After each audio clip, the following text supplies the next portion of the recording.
پیغمبر و رسول کے بعد جو سب سے افضل لوگ رہے ہیں اس کائنات کے اندر وہ ہیں صحابہ کرام رضوان اللہ علیہم اجمعین۔ اور صحابہ کرام رضوان اللہ علیہم اجمعین جو سب سے افضل رہے ہیں اس کی ایک وجہ یہ بھی ہے کہ اللہ رب العالمین نے کہا ہے کہ آپ کو ایمان صحابہ کی طرح لانا پڑے گا، ہدایت چاہیے، کامیاب ہونا ہے تو فَإِنْ آمَنُوا ایمان لاؤ۔ اگر وہ ایمان لے آئے بِمِثْلِ مَا آمَنْتُمْ بِهِ جس طریقے سے صحابہ ایمان لائے ہیں فَقَدْ اهْتَدَوْا تو وہ ہدایت پہ ہو جائیں گے۔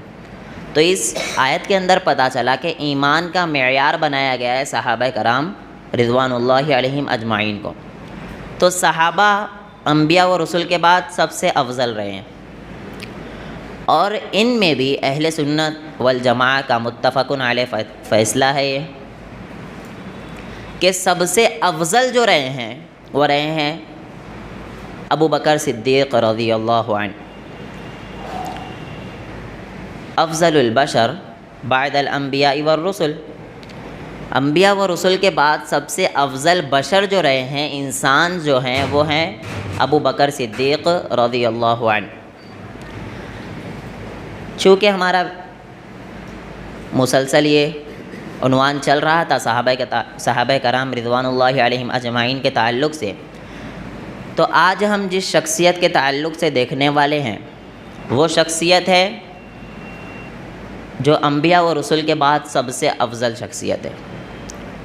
وہ شخصیت ہے کہ جس سے اللہ کا محبوب محمد الرسول اللہ صلی اللہ علیہ وسلم محبت کرتے ہیں۔ وہ شخصیت ہے جو سفر و حضر ہر موقع پر محمد الرسول اللہ صلی اللہ علیہ وسلم کا ساتھ دیے۔ وہ شخصیت ہے تکلیف ہو، مصیبت ہو، پریشانی ہو، خوشی کا موقع ہو، ہر وقت اگر وہ کسی کو یاد کرتے تھے تو وہ تھے اللہ اور اس کے محبوب جناب محمد الرسول اللہ صلی اللہ علیہ وسلم۔ وہ شخصیت ہے جو سب سے اول اسلام لانے والے لوگوں میں سے ہے۔ سب سے پہلے اسلام لانے والے ابو بکر صدیق رضی اللہ عنہ۔ ان کے بہت سے فضائل ہیں، اس لیے ہم کہتے ہیں کہ جو بھی شخص ابو بکر صدیق رضی اللہ عنہ کو برا بھلا کہتا ہے، یا عمر رضی اللہ عنہ کو برا بھلا کہتا ہے، یا ابو بکر صدیق رضی اللہ عنہ اور عمر رضی اللہ عنہ کے مقام کو گراتا ہے تو اسے اپنے ایمان کا محاسبہ کرنا پڑے گا۔ کیوں؟ کیونکہ جس سے اللہ کا محبوب محبت کرے اس سے محبت ایمان کا حصہ ہے۔ اگر آپ تھوڑا بھی آپ کے دل میں ابو بکر صدیق رضی اللہ عنہ یا عمر رضی اللہ عنہ کے لیے کینہ کپٹ آ جاتا ہے تو آپ کو اپنے ایمان کا محاسبہ کرنا پڑے گا کہ میں ایمان میں داخل ہوں بھی یا نہیں ہوں۔ ابو بکر صدیق رضی اللہ عنہ یہ اللہ کے رسول صلی اللہ علیہ وسلم کے جگری یاروں میں سے رہے ہیں۔ ابو بکر صدیق رضی اللہ عنہ یہ سب سے پہلے اسلام لائے ہیں، سب سے پہلے اسلام قبول کیے ہیں۔ بڑوں میں، نوجوانوں میں سب سے پہلے جس نے اسلام قبول کیا مردوں میں وہ ابو بکر صدیق رضی اللہ عنہ ہے، اور بچوں میں جو سب سے پہلے اسلام قبول کیے وہ حضرت علی رضی اللہ عنہ ہے۔ تو ابو بکر، لیکن آج ہم جو فضائل دیکھیں گے وہ ابو بکر صدیق رضی اللہ عنہ کے فضائل دیکھیں گے۔ ابو بکر صدیق رضی اللہ عنہ آپ کا نام ابو بکر نہیں تھا۔ ابو بکر بہت مشہور ہے، ہر کوئی جانتا ہے ابو بکر صدیق رضی اللہ عنہ۔ پہلے خلیفہ کون تھے؟ آپ کہو گے ابو بکر صدیق رضی اللہ عنہ، لیکن ان کا ایکچوئل نام کوئی نہیں جانتا ہے الا ماشاء اللہ، ہو سکتا ہے کچھ جانتے ہو۔ اسی طریقے سے جس طریقے سے ہمارے جو حنفی بھائی ہے وہ دعوے کرتے ہیں کہ ہم امام ابو حنیفہ رحمہ اللہ کو فالو کرتے ہیں، لیکن اکثریت ایسی ہے جو امام ابو حنیفہ رحمہ اللہ کا نام جانتی نہیں ہے، کیونکہ امام ابو حنیفہ رحمہ اللہ کا نام ابو حنیفہ نہیں تھا۔ ابو حنیفہ تو کیا ہے؟ کنیت ہے۔ اسی طریقے سے ابو بکر صدیق رضی اللہ عنہ کا نام ابو بکر نہیں ہے۔ ابو بکر صدیق رضی اللہ عنہ کا نام تھا عبداللہ، آپ کے والد کا نام تھا بن عثمان، عبداللہ بن عثمان رضی اللہ عنہ۔ ابو بکر صدیق رضی اللہ عنہ کا نام ہے عبداللہ، آپ کی کنیت ہے ابو بکر، آپ اول اسلام لانے والوں میں سے ہے، اور آپ کی جو بیویاں تھیں، آپ کی جو ازواج تھی، ان کی تعداد تھی 4۔ 2 اسلام لانے سے پہلے سے ابو بکر صدیق رضی اللہ عنہ کے ساتھ تھی، اور 2 اسلام لانے کے بعد سے ابو بکر صدیق رضی اللہ عنہ نے اسلام لانے کے بعد 2 نکاح کیے۔ کل ملا کر ایک وقت میں ابو بکر صدیق رضی اللہ عنہ نے جتنی بیویاں رکھی ہے وہ کتنی ہے تعداد؟ 4، اور 4 ہی کی اسلام میں اجازت ہے، اس سے زیادہ آپ نکاح نہیں کر سکتے ہیں۔ اس میں بہت سی چیزیں پتہ چل رہی ہے۔ پہلی چیز تو یہ پتہ چلی کہ جو سب سے افضل ہے انبیاء، کسی کو برا لگے تو معذرت چاہوں گا لیکن نہیں بھی چاہوں گا، سب سے افضل محمد الرسول اللہ صلی اللہ علیہ وسلم رہے ہیں، پیغمبر رہے ہیں، رسول رہے ہیں۔ پیغمبر اور رسول کے بعد سب سے افضل بشر کون ہے؟ ابو بکر صدیق رضی اللہ عنہ۔ اب ابو بکر صدیق رضی اللہ عنہ نے بھی جو سب سے افضل بشر رہے ہیں وہ بھی ایک نکاح پر مطمئن نہیں ہوئے، انہوں نے بھی 4 نکاح کیا ہے۔ ہمیشہ یہ ہوتا ہے کہ عورتوں کی تعداد زیادہ ہوتی ہے بنسبت کس کے؟ مردوں کے، اور مرد جو ہے آپ اکثر جا کے ریشو جب اٹھائیں گے تو مرد پہلے انتقال کر جاتے، عورتیں اکثر زندہ ہوتی، اللہ ماشاء اللہ بہت کم ہوتا بھی ہے کیسے، لیکن اکثریت ایسے ہوتا ہے کہ مرد جو ہے وہ پہلے دنیا چھوڑ کر چلے جاتے ہیں لیکن عورتیں زندہ ہوتی ہیں، تو عورتوں کی تعداد ہمیشہ سے زیادہ رہی ہے۔ آج جو ہے معاشرے میں خصوصی کیا مسئلہ ہے پتہ ہے آپ کو؟ اگر کوئی مطلقہ ہے، مطلقہ کسے کہتے ہیں؟ جسے طلاق دے دی گئی ہو، کوئی مطلقہ ہے، یا کوئی بیوہ ہے، بیوہ کسے کہتے ہیں؟ جس کا شوہر انتقال کر گیا ہو، تو اس کی دوسری شادی کا تصور ہمارے معاشرے میں بالکل بھی نہیں ہے، اور کہا جاتا ہے کہ آپ اسی طریقے سے زندگی بسر کرو گی تو آپ کو بہت زیادہ ثواب ملے گا، اور وہ بھی فخر سے اس بات کو کہتے ہیں کیا کہ میں اپنے ایک بچے کو لے کر زندگی بسر کروں گی۔ میرا سوال یہ ہے کیا صحابیہ کون ہے؟ کون ہے؟ رسول اللہ صلی اللہ علیہ وسلم کا ساتھ جنہوں نے پایا ہے، جنہوں نے محمد الرسول اللہ صلی اللہ علیہ وسلم کو دیکھا ہے حالت ایمان میں، ان سے افضل آج کی خواتین ہو سکتی؟ ان سے زیادہ تقوی والی آج کی خواتین ہو سکتی؟ بولو، ہو سکتی؟ نہیں۔ ان سے افضل آج کے مرد ہو سکتے جس طریقے سے صحابہ افضل تھے؟ ان سے متقی آج کے مرد ہو سکتے؟ نہیں، لیکن انہوں نے بھی ہمیں یہ پریکٹیکل کر کے بتایا ہے کہ سب سے بہترین معاشرہ اسی وقت رہے گا جب آپ اسلام کی تعلیمات پر عمل کرو گے۔ اور آپ کو آگے بتاتا چلوں، ابو بکر صدیق رضی اللہ عنہ نے جتنی عمر پائی ہے وہ ہے 63 سال، 63 سال کی عمر ابو بکر صدیق رضی اللہ عنہ نے پائی ہے، اور آپ کی ولادت رسول اللہ صلی اللہ علیہ وسلم کے 2 سال کے بعد آپ کی ولادت ہوئی ہے، اور 63 سال کی عمر میں کل 6 اولاد تھی ابو بکر صدیق رضی اللہ عنہ کی، اور 6 میں سے بھی جو چھٹی ہے ام کلثوم، وہ صحابی کے مقام میں نہیں آتی ہے، وہ بعد میں پیدا ہوئی۔ اب میرا سوال ہے 63 سال کی عمر میں ان کا انتقال ہو رہا ہے، اور انتقال ہونے کے بعد ان کی ایک بیٹی پیدا ہو رہی ہے، اللہ اکبر۔ دیکھیے صحابہ کی زندگی صرف آپ کو سننے کے لیے نہیں ہوتی ہے، وہ آپ کے لیے نمونہ ہے، آپ اس پر عمل کرنے کی کوشش کرنا چاہیے۔ اب اس میں کہنا کیا چاہ رہا ہوں، آج 63 سال کی عمر میں اولاد ہو جائے تو لوگ ٹینشن میں، اس کو 63 سال کی عمر میں اولاد کیسے ہو گئی؟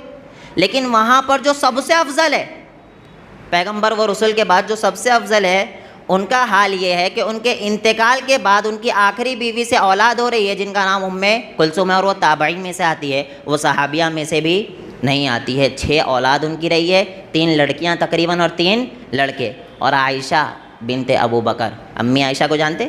امی عائشہ کو جاننا چاہیے۔ امی عائشہ کون ہے؟ ہماری ماں، رسول اللہ صلی اللہ علیہ وسلم کی چہیتی بیوی ہے حضرت عائشہ رضی اللہ عنہ۔ کون ہے امی عائشہ؟ جس کے بارے میں قرآن میں آیتیں نازل ہوئی ہے۔ امی عائشہ بھی ابو بکر صدیق رضی اللہ عنہ کی بیٹی رہی ہے۔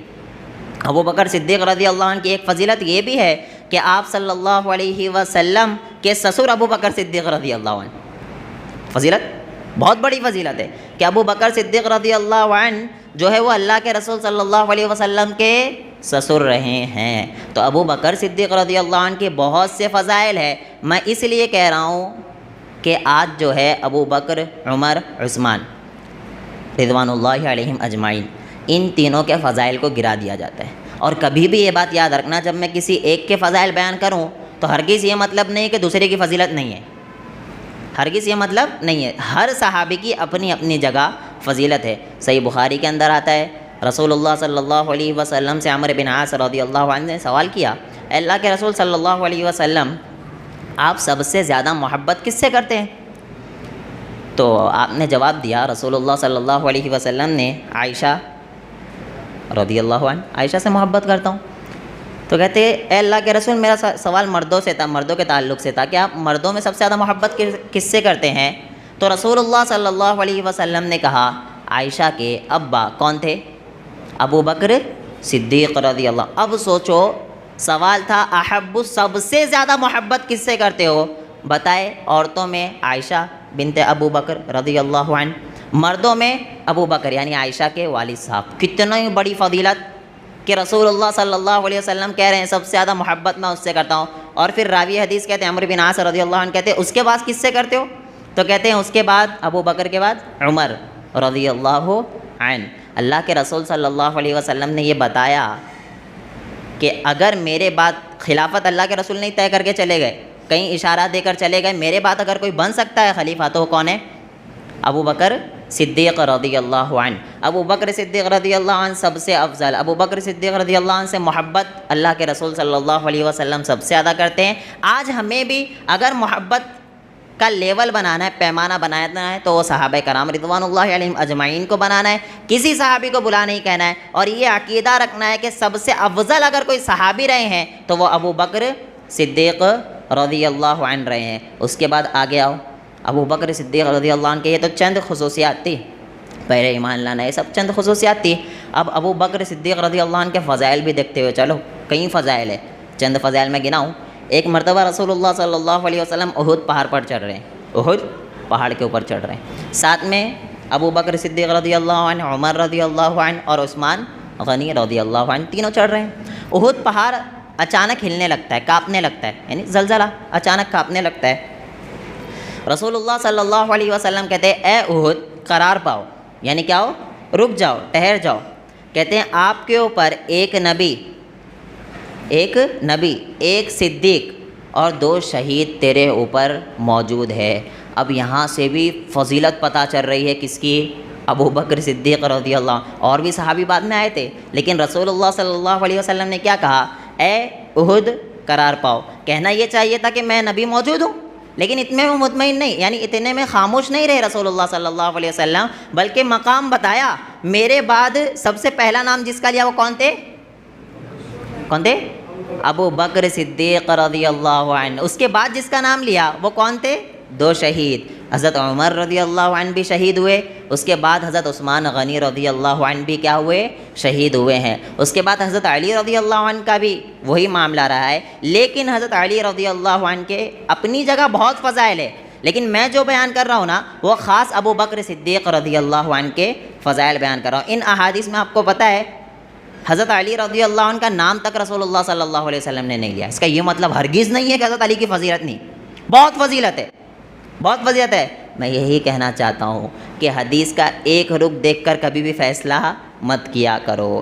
اگر آپ ایک رخ دیکھ لو گے نا تو ابو بکر صدیق رضی اللہ عنہ وہاں چلے جائیں گے اور باقی صحابہ نیچے۔ میں یہی کہتا ہوں سارے صحابہ افضل، سارے صحابہ کا اپنی اپنی جگہ فضیلت رہی ہے۔ ایک اور بات کہ ابو بکر صدیق رضی اللہ عنہ کی ایک فضیلت یہ بھی ہے، آپ کے والد اور والدہ دونوں ایمان لائے تھے۔ اکثر صحابی کے ساتھ ایسا نہیں ہوا، جیسے عمر بن خطاب رضی اللہ عنہ، ان کے والد ایمان نہیں لائے، لیکن ابو بکر صدیق رضی اللہ عنہ کے والد اور والدہ دونوں ایمان لے کر آئے تھے۔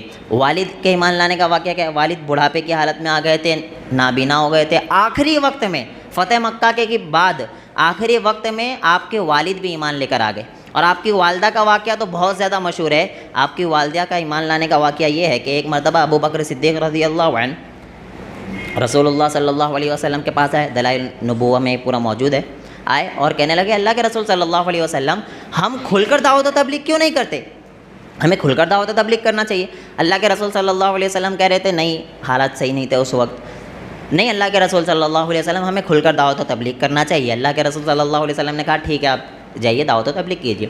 ابو بکر صدیق رضی اللہ عنہ جاتے ہیں مسجد حرام کے قریب، جا کر وہاں پر کھل کر دعوت و تبلیغ کرتے ہیں۔ یہاں پر ایک اور چیز پتہ چلی کہ جذبہ کتنا تھا ایمان پھیلانے کا، اسلام پھیلانے کا۔ ابو بکر صدیق رضی اللہ عنہ کے دل میں جذبہ کتنا زیادہ تھا، وہ کھڑے ہوتے ہیں سارے لوگوں کو دین کی دعوت دیتے ہوئے، اتنے میں کفار مکہ ابو بکر صدیق رضی اللہ عنہ کے اوپر ظلم کرتے ہیں، آپ کو مارتے ہیں، اتنا مارتے ہیں کہ آپ آگے اور پیچھے سے پہچان میں نہیں آتے ہیں، اتنا زیادہ مارتے، آپ بے ہوش، آپ کی والدہ وہیں موجود آتے ہیں، جیسے ہی ہوش میں آتے ہیں تو کہتے ہیں محمد الرسول اللہ صلی اللہ علیہ وسلم کا کیا حال ہے، کدھر ہے؟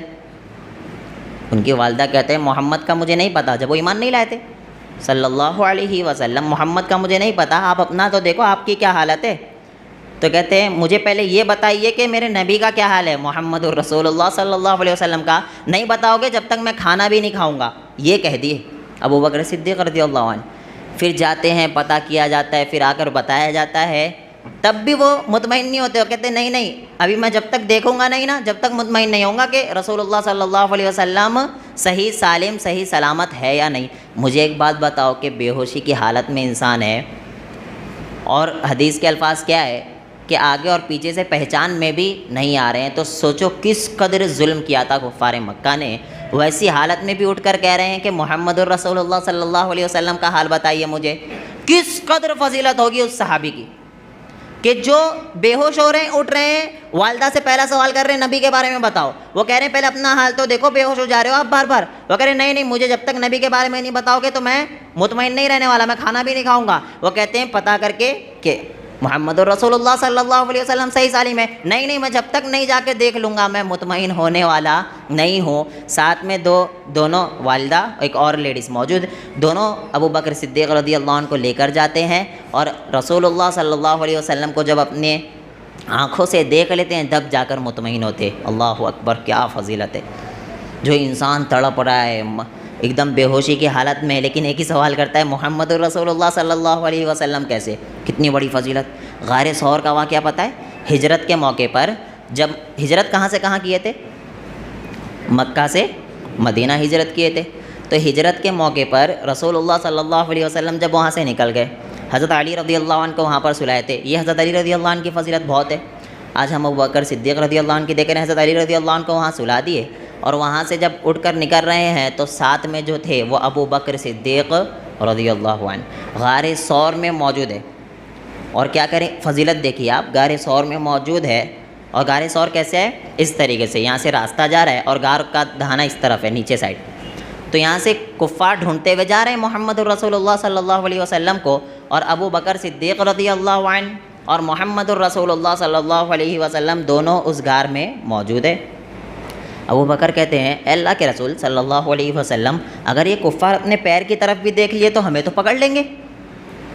فضیلت دیکھو آپ، رسول اللہ صلی اللہ علیہ وسلم نے کہا لا تحزن، غم نہ کرو، ان اللہ معنا، اللہ ہمارے ساتھ ہے۔ اللہ اکبر! یہ فضیلت اس وجہ سے میں آپ کو بتا رہا ہوں، یہ نہیں کہا ان معی ربی کہ میرے ساتھ میرا رب ہے، نہ، کہا ان اللہ معنا، ہمارے ساتھ اللہ ہے۔ بہت بڑی بات ہے کہ رسول اللہ صلی اللہ علیہ وسلم ابو بکر صدیق رضی اللہ عنہ سے کہہ رہے ہیں، اور ان کے بارے میں آیت قرآن کی آیت ہے، یہ نازل ہو رہی ہے، ان اللہ معنا، غم نہ کرو، اللہ ہمارے ساتھ ہے۔ یہ ہے فضیلت ابو بکر صدیق رضی اللہ عنہ کے۔ یہ تو چند فضائل تھے، اب آئیے آپ کے اخلاق بھی دیکھ لو، دنیا میں زندگی کیسے بسر کرتے تھے۔ فضیلت بہت زیادہ ہے، وقت کی کمی کی وجہ سے میں آپ کو جلد بتا رہا ہوں، اخلاق بھی دیکھ لیجئے کیسے زندگی بسر کرتے تھے۔ ابو بکر صدیق رضی اللہ عنہ کے بارے میں ایک بات ہمیشہ یاد رکھو کہ وہ فوٹو کاپی کی طرح تھے رسول اللہ صلی اللہ علیہ وسلم کے، اخلاق میں سب سے اعلیٰ، بشر و رسول کے بعد اخلاق میں سب سے اعلیٰ ابو بکر صدیق رضی اللہ عنہ۔ فضیلت یہ بھی ابو بکر صدیق رضی اللہ عنہ کی کہ ایمان لانے سے پہلے کبھی بھی ابو بکر صدیق رضی اللہ عنہ نے بت کی پوجا نہیں کی، بہت بڑی فضیلت۔ ابو بکر صدیق رضی اللہ عنہ نے ایمان لانے سے پہلے کبھی بھی بت کی پوجا نہیں کیے ہیں، کبھی بھی۔ زنا عام تھا اس وقت، زنا عام تھا، ابھی اسلام نہیں آیا ہے، زنا عام تھا۔ اسلام یعنی رسول اللہ صلی اللہ علیہ وسلم تبلیغ نہیں کرنے لگ گئے، نبی نہیں بنایا گیا، مبعوث نہیں کیا گیا، اس وقت زنا عام تھا۔ لیکن پھر بھی ابو بکر صدیق رضی اللہ عنہ کا کیریکٹر دیکھیے، اس وقت بھی کہیں بھی نہیں ملتا ہے کہ ابو بکر صدیق رضی اللہ عنہ سے کبھی زنا ہوا ہے۔ اللہ اکبر، سبحان اللہ! نہ زنا ہوا، نہ بت کی پوجا کیے، نہ کبھی اس میں دلچسپی آئی، اور یہی کام محمد الرسول اللہ صلی اللہ علیہ وسلم کا بھی تھا۔ آپ کے اخلاق بہت زیادہ، آپ بھی امین تھے۔ ابو بکر صدیق رضی اللہ عنہ کو بھی صدیق لقب دیا گیا ہے، اور صدیق لقب کب دیا گیا؟ جب اللہ کے رسول صلی اللہ علیہ وسلم معراج پر گئے تو معراج پر جانے کے بعد جب آئے تو لوگوں میں پھیل گیا کہ محمد رسول اللہ صلی اللہ علیہ وسلم ایسی باتیں کر رہے کہ ایک ہی رات میں جنت بھی چلے گیا، جہنم بھی چلے گیا، ساتوں آسمان کی سیر بھی ہو گئی، پھر مسجد اقصیٰ بھی چلے گیا، سب جگہ گھوم کے آ گیا ہوں، یہ ایسی باتیں محمد کہہ رہے ہیں صلی اللہ علیہ وسلم۔ جب یہ بات ابو بکر صدیق رضی اللہ عنہ کے پاس پہنچتی ہے تو پہلے تو کہتے ہیں، نام نہیں لیا جاتا ہے محمد کا صلی اللہ علیہ وسلم، کہتے ہیں کہ کوئی شخص اگر یہ کہے تو آپ مانو گے؟ ابو بکر کہتے ہیں میں نہیں مانوں گا، یہ تو پاسبل ہے ہی نہیں۔ وہ کہتے ہیں تو پھر وہ آپ کے جو ساتھی ہیں نا محمد الرسول اللہ صلی اللہ علیہ وسلم، وہ ایسی باتیں کر رہے ہیں، تو کہتے ہیں محمد کہہ رہے ہیں صلی اللہ علیہ وسلم، محمد کہہ رہے ہیں تو پھر پکا صحیح بات ہے۔ یہیں سے انہیں لقب ملا تھا کیا؟ صدیق، ابو بکر صدیق رضی اللہ عنہ، جس کا لقب ہی صدیق تھا۔ ایک مرتبہ ابو بکر صدیق رضی اللہ عنہ، اور ہمیشہ ابو بکر صدیق رضی اللہ عنہ اور حضرت عمر رضی اللہ عنہ، عمر رضی اللہ عنہ یہ سوچتے تھے کہ میں کیسے بھی ابو بکر سے آگے بڑھ جاؤں نیکی میں۔ مشہور واقعہ ابو داؤد کی روایت ہے کہ ایک مرتبہ اللہ کے رسول صلی اللہ علیہ وسلم نے کہا کہ صدقہ نکالو، صدقہ کرو اللہ کی راہ میں۔ اس وقت حضرت عمر رضی اللہ عنہ کے پاس مال زیادہ تھا، غور کریں مال زیادہ تھا، انہوں نے سوچا کہ آج تو میں ابو بکر سے آگے بڑھ جاؤں گا رضی اللہ عنہ، تو کہنے لگے جیسے اللہ کے رسول نے کہا مال لاؤ، حضرت عمر رضی اللہ عنہ نے مال لے کر آ گئے، اور ساتھ میں ابو بکر صدیق رضی اللہ عنہ بھی جو مال ان کے پاس موجود تھا لے کر آ گئے۔ ظاہری طور پر حضرت عمر رضی اللہ عنہ کے پاس مال بہت زیادہ تھا، اس وقت اچھا مال تھا حضرت عمر رضی اللہ عنہ کے پاس۔ جب رسول اللہ صلی اللہ علیہ وسلم کے پاس حضرت عمر کا مال آتا ہے، ابو بکر صدیق رضی اللہ عنہ کا مال آتا ہے، صحابہ کا مال آتا ہے، اللہ کے رسول صلی اللہ علیہ وسلم حضرت عمر سے سوال کرتے ہیں، اے عمر گھر پہ کیا چھوڑ کر آئے ہو؟ غور کرو، رسول اللہ صلی اللہ علیہ وسلم سوال کرتے ہیں اے عمر گھر پہ کیا چھوڑ کر آئے ہو؟ تو عمر جواب دیتے ہیں اے اللہ کے رسول میں نے پورا آدھا مال لے کر آ گیا، 100% میں سے 50% مال اللہ کی راہ میں لے کر آ گیا اور 50% گھر پر چھوڑ کر آیا ہوں۔ پھر وہاں ابو بکر صدیق رضی اللہ عنہ سے سوال کرتے ہیں اے ابو بکر آپ کیا چھوڑ کر آئے ہو گھر پر؟ وہ کہتے ہیں اے اللہ کے رسول صلی اللہ علیہ وسلم میں گھر پر اللہ اور اس کے رسول کو چھوڑ کر آیا ہوں۔ اللہ اکبر۔ عمر وہیں سے پیچھے ہو جاتے ہیں۔ عمر کہتے ہیں یہ حدیث کے الفاظ ہے، عمر کہتے ہیں نہیں ابو بکر سے آگے میں بڑھ نہیں سکتا ہوں۔ دیکھو مال زیادہ کس کے پاس تھا؟ حضرت عمر رضی اللہ عنہ کے پاس۔ اللہ کے رسول نے سوال یہ ایسا کیا کہ حضرت عمر شرما کے پیچھے ہو گئے، سوال یہ کیا کہ گھر پہ کیا چھوڑ کر آئے ہو؟ تو پتہ چلا کوانٹٹی کتنی زیادہ ہے، یہ اللہ کو پسند نہیں ہے، آپ نے کس دل سے اللہ کی راہ میں دیا ہے وہ پسند ہے۔ سمجھ رہے ہو بات؟ آج ہم 10 روپیہ 100 روپیہ مثال کے طور پر کما رہے، 10 روپیہ اللہ کی راہ میں دینے کے لیے کترا رہے ہیں، ڈر رہے ہیں، ہمارا دل دھک دھک کر رہا ہے، تو سمجھ لو ہمیں دنیا سے محبت ہے، آخرت سے محبت نہیں ہے۔ یہ ہے معیار۔ رسول اللہ صلی اللہ علیہ وسلم کے اصحاب کا مقام یہ تھا کہ حضرت عمر ریس کیا کرتے تھے کیسے ابو بکر سے آگے بڑھ جاؤں، دنیاوی معاملے میں نہیں کہ اس سے زیادہ کما لوں، نا، آگے کس میں بڑھنا ہے؟ دین کے معاملے میں کیسے بھی آگے بڑھ جاؤں۔ آج کوئی ریس کرتا کیا؟ فجر میں یہ آیا نا اس سے آگے بڑھ کے بتاؤں گا، کوئی کرتا؟ میں فجر میں ان لوگوں سے ہمیشہ پہلے آگے بتاؤں گا، کبھی ریس کرتے؟ کوئی نہیں کرتا سب، اور یہ ریس کرتے کہ بھائی میں پہلے نہیں آؤں گا، میں سوؤں گا، اور عذر بیان کرتے۔ تو میرے بھائی ہمیشہ دین کے معاملے میں ریس کیا کرو کہ میں اس سے زیادہ اللہ کی راہ میں خرچ کروں، یہ ریس کیا کرو میں اس سے زیادہ عبادت کیا کروں، لیکن دل میں یہ نہیں آنا چاہیے کہ پبلک دیکھے، دل میں یہ آنا چاہیے راضی کون ہو؟ اللہ رب العالمین راضی ہو۔ تو ابو بکر صدیق رضی اللہ عنہ کے بہت زیادہ فضائل ہیں، ہم اور آپ اسے اتنے کم وقت میں بیان نہیں کر سکتے۔ انشاءاللہ اور بھی بہت سی فضیلتیں دیکھیں گے۔ ایک اور اہم فضیلت بتا کر میں بات ختم کروں کہ ابو بکر صدیق رضی اللہ عنہ یہ ایسی شخصیت ہے جسے دنیا ہی میں محمد الرسول اللہ صلی اللہ علیہ وسلم نے کہا کہ آپ جہنم سے آزاد ہو۔ اللہ اکبر، کتنی بڑی فضل۔ دنیا میں اگر آپ سے کوئی کہہ دے کہ آپ جہنم سے آزاد، ارے اللہ، انسان تو پاگل ہو جائے گا کہ میں جہنم سے آزاد ہو گیا۔ اور پھر صحابہ کا معاملہ یہ ہے کہ وہ عشرہ مبشرات جو جس کو جنت کی بشارت مل گئی وہ پھر بھی عبادت کیا کرتے تھے، اور ہمارا معاملہ کیا ہوتا؟ تھوڑی بھی کوئی خوشخبری ملتی تو ہم اللہ کو بھول جاتے۔ یہ بات ہرگز ذہن میں مت لایا کرو۔ حضرت ابو بکر صدیق رضی اللہ عنہ کو دنیا ہی میں جہنم سے آزادی صرف نہیں ملی بلکہ جنت کی بشارت بھی مل گئی۔ عشرہ مبشرہ کیا تھا؟ عبد الرحمن بن عوف رضی اللہ عنہ راوی حدیث، اللہ کے رسول صلی اللہ علیہ وسلم کہتے ہیں ابو بکر فی الجنہ، عمر فی الجنہ، عثمان فی الجنہ، علی رضی اللہ عنہ فی الجنہ۔ یہ فضیلت دیکھیے، یہ تو آگے صحابہ الگ ہے، طلحہ زبیر، لیکن یہاں بات چل رہی ہے ابو بکر صدیق رضی اللہ عنہ دنیا میں جہنم سے بھی آزادی اور دنیا ہی میں جنت کی بھی بشارت۔ میرے بھائی بہت بڑی بات ہے، یہی فضیلت نہیں۔ ایک مرتبہ اللہ کے رسول صلی اللہ علیہ وسلم کھڑے سوال کرتے ہیں کہ تم ساروں میں آج کون روزے سے؟ یہ ایسا نہیں ہے پری پلان چل رہا ہے اسکرپٹڈ، وہ سوشل میڈیا والا اسکرپٹڈ نہیں چل رہا، وہ اللہ کے رسول صلی اللہ علیہ وسلم کھڑے، اچانک صحابہ جمع ہیں، سوال کرتے ہیں آج کون روزے سے تم سب میں؟ سارے صحابہ موجود ہیں، کوئی بھی نہیں کہہ رہا ہے۔ ابو بکر کہتے ہیں اللہ کے رسول میں روزے سے ہوں۔ پھر کہتے ہیں آج تم میں کون مریض کی عیادت کر کے آیا ہے؟ سارے صحابہ موجود ہیں، کوئی نہیں کہہ رہا ہے۔ ابو بکر صدیق کہتے ہیں اللہ کے رسول میں مریض کی عیادت کر کے آیا ہوں۔ پھر سوال کرتے ہیں آج کون جنازے سے لے کر تدفین تک کے موجود تھا کسی میت میں؟ سارے صحابہ موجود ہیں۔ ابو بکر صدیق کہتے ہیں اللہ کے رسول میں موجود تھا۔ پھر سوال کرتے ہیں آج کون مسکین کو کھانا کھلایا؟ سارے صحابہ موجود ہیں۔ ابو بکر کہتے ہیں اے اللہ کے رسول میں نے مسکینوں کو کھانا کھلایا۔ اللہ اکبر!